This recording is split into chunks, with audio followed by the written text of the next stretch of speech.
Once again welcome back to channel SSC preparation. Himachal Pradesh की बड़ी खबरें और जॉब अपडेट्स।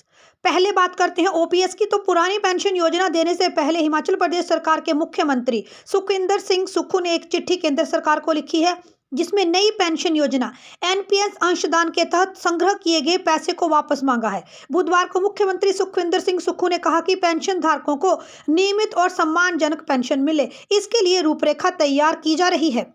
तो हिमाचल सरकार ओपीएस के लिए एक नया मॉडल बनाने जा रही है और इस मॉडल के अंतर्गत ही सभी कर्मचारियों को पेंशन मिलने वाली है। मुख्यमंत्री सुखविंदर सिंह सुक्खू का कहना है कि अगर किसी में फ्लू जैसे लक्षण भी हैं तो उसकी भी कोरोना जांच की जाए, ताकि समय रहते जो है वो कोविड को डिटेक्ट किया जाए और इलाज किया जा सके। सुक्खू ने स्वास्थ्य अधिकारियों को राज्य में कोरोना के मामलों में कड़ी निगरानी रखने और मरीजों की बढ़ोतरी से निपटने के लिए वैक्सीन, आवश्यक कार्यबल तथा मशीनरी तैयार रखने के निर्देश दिए हैं।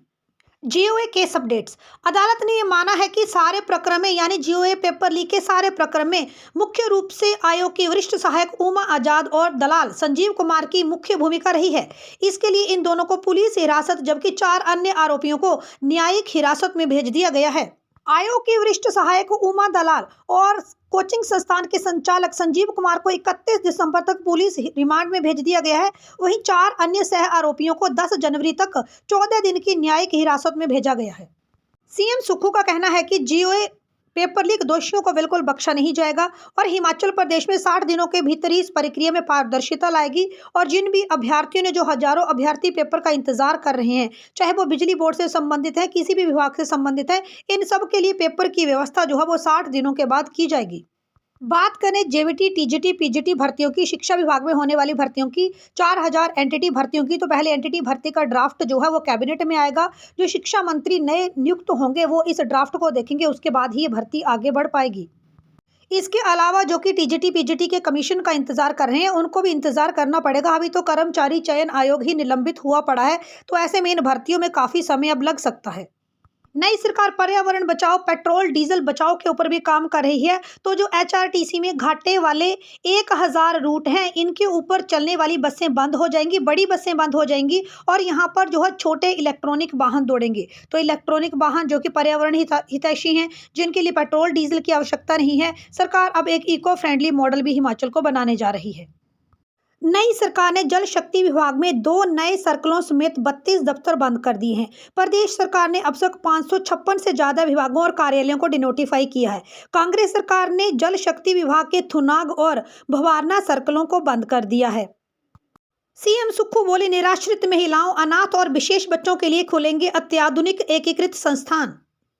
सीएम सुखविंदर सिंह सुक्खू ने बुधवार को आदर्श बाल गृह और वृद्धाश्रम, नारी सेवा सदन मशोबरा और विशेष योग्यता वाले बच्चों के संस्थान ढली शिमला का दौरा किया। उन्होंने अधिकारियों को निर्देश दिए कि इन संस्थानों में रहने वालों को बेहतर सुविधाएं प्रदान की जाएं, ताकि जो है यहाँ पर रहने वाले लोग बिल्कुल घर जैसा महसूस कर पाएं, उन्हें किसी चीज की कमी ना रहे। भारतीय डाक विभाग में 8वीं पास कैंडिडेट भी आवेदन कर सकते हैं। डाक विभाग के लिए जो है वो नोटिफिकेशन जारी हो चुकी है, फॉर्म भरने शुरू हो चुके हैं। आवेदन करने के लिए अंतिम तिथि जो है वो 9 जनवरी 2023 रहेगी। इसी तरह आप लोग भारतीय स्टेट बैंक में भी आवेदन कर सकते हैं। 1438 पदों के ऊपर यहाँ पर भर्तियां होंगी। इसके लिए आयु जो वो 63 साल तक रखी गई है और आप एसबीआई की ऑफिशियल वेबसाइट के ऊपर जाकर आवेदन कर सकते हैं। 10 जनवरी आवेदन करने के लिए लास्ट डेट रहेगी। आप लोग nuclear power corporation India limited में भी 243 वैकेंसी के लिए आवेदन कर सकते हैं। आवेदन करने के लिए आयु 35 साल तक रखी गई है और 5 जनवरी तक आप यहां पर आवेदन कर सकते हैं। अगर आप इनमें से किसी वैकेंसी की डिटेल जानकारी चाहते हैं तो कमेंट करके जरूर बताएं। एसीसी सीमेंट फैक्ट्री के बंद चलते अब चंडीगढ़ से कंपनी का सीमेंट जिले के एसीसी गोदामों में चोरी छिपे पहुंचना शुरू हो गया है।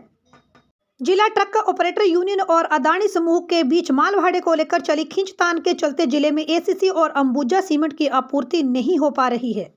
बात करें आईपीएच पीडब्ल्यूडी विभाग में होने वाली मल्टीटास्क वर्कर भर्तियों की, तो जैसे ही मंत्रिमंडल का गठन होगा और विधायक है उनको मंत्री पद दिए जाएंगे, उसके बाद ही ये भर्तियां आगे बढ़ पाएंगी। ज़्यादातर ये भर्तियां रिव्यू कमेटी की रिपोर्ट के बाद ही जो है वो आगे बढ़ पाएंगी। इन भर्तियों की ज़्यादा अपडेट के लिए हमें पहली कैबिनेट मीटिंग का इंतजार करना होगा।